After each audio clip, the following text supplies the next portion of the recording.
Hello students.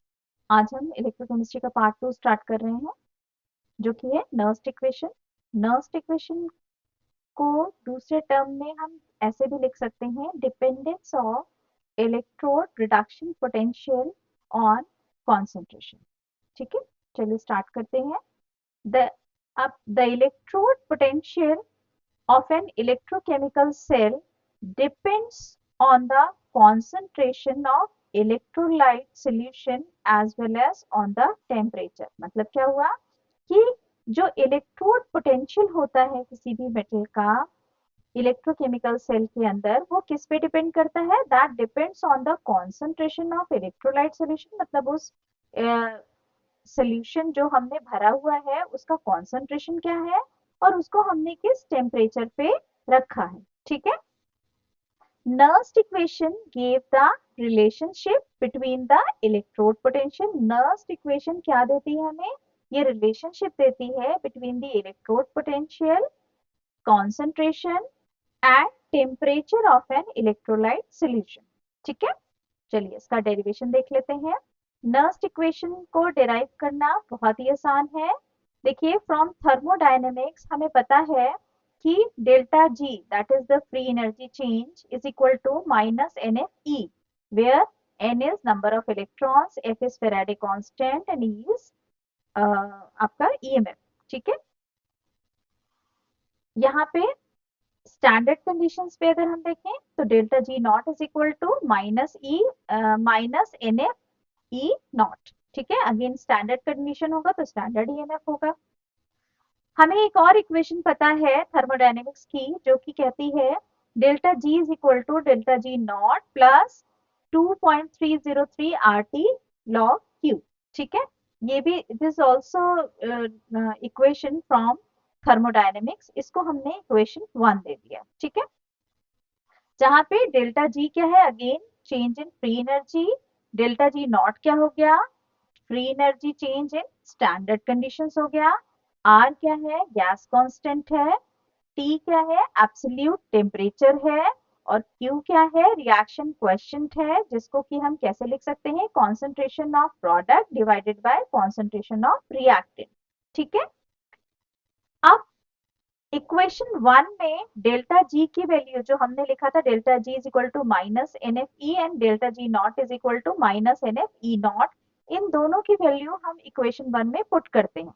ठीक है, put the value of delta G and delta G not in equation 1, we get, हमें क्या मिलता है? माइनस एन एफ ई, यहाँ पे माइनस एन एफ ई हो गया क्योंकि ये डेल्टा जी है, is equal to minus NF E naught plus 2.303 RT log Q।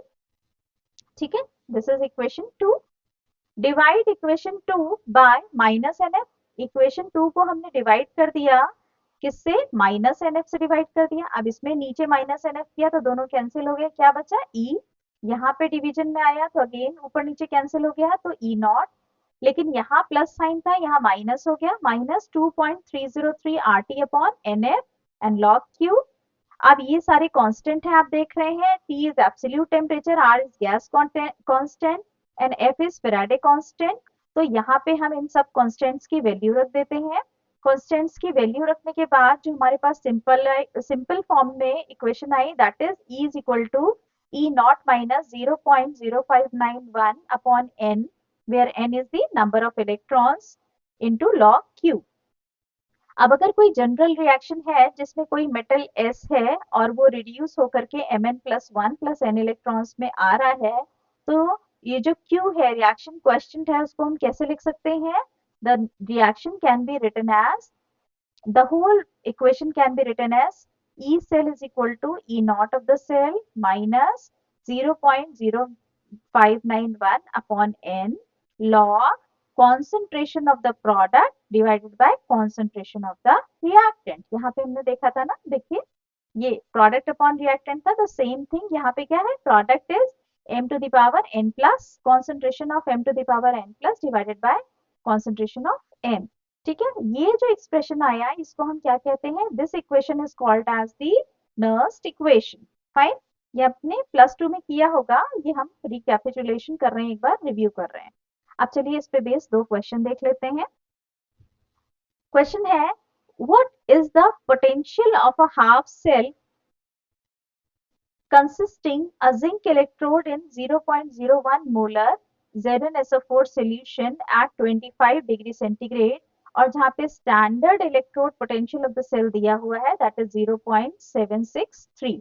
ठीक है, अब हाफ सेल रिएक्शन क्या होगी, यहाँ पे हाफ सेल की ही बात की गई है तो हाफ सेल रिएक्शन क्या होगी, जिंक जो है वो ऑक्सीडाइज होकर के Zn2 प्लस 2 इलेक्ट्रॉन्स देगा। ठीक है, ऑक्सीडेशन होगा। नर्स्ट इक्वेशन हमने लिखी E is equal to E not 0.0591 upon n log Zn2 plus, और उसके बाद number of electron transferred will be 2 और स्टैंडर्ड इलेक्ट्रोड पोटेंशियल आपको दे रखा है 0.763 volt. Substituting these values in the Nernst equation, हमने ई नॉट की वैल्यू यहाँ पुट की 0.0591 हमारे पास था, n की वैल्यू 2 थी और log 0.01 हमने वैल्यू पुट की।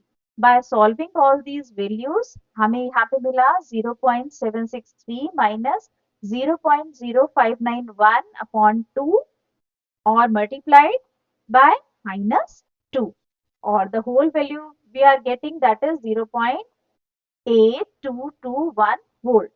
ठीक है, this is the half cell जहां पे सिर्फ हाफ सेल दिया हुआ था। एक और एग्जांपल देख लेते हैं। कैलकुलेट द इलेक्ट्रोड पोटेंशियल, यहाँ पे इलेक्ट्रोड पोटेंशियल आपको कैलकुलेट करना है किसका, कॉपर वायर का। वो copper wire 0.1 molar copper sulphate solution में डिप्ड है 25 डिग्री सेंटीग्रेड पे। The standard electrode potential of copper is given. ठीक है, तो अब हम रिएक्शन क्या लिखेंगे, the reaction is written as reduction reaction. ठीक है, copper Cu2 plus 2 electron gives copper solid या copper metal। इसको हमने अगेन अप्लाइंग दी नर्स्ट इक्वेशन हमें क्या मिला, E cell is equal to E naught of the cell minus 0.0591 upon N और log Cu metal upon Cu2 plus. अभी देखिए product में कॉपर मेटल है, रिडक्शन रिएक्शन है तो कॉपर मेटल है एंड Cu2 प्लस। अब मेटल सॉलिड है तो उसका कॉन्सेंट्रेशन हम 1 रखेंगे और n की वैल्यू क्या है 2 है, तो ये वैल्यू पुट करने पे हमारे पास equation will be converted into this form and then again E naught of the cell is given and by solving this we will get this value and the final answer will be this. I hope you understand the basic concept and the basic numerical। और exam में आए हुए questions जो Nernst equation based होंगे उसके लिए we will prepare some other videos. Thank you.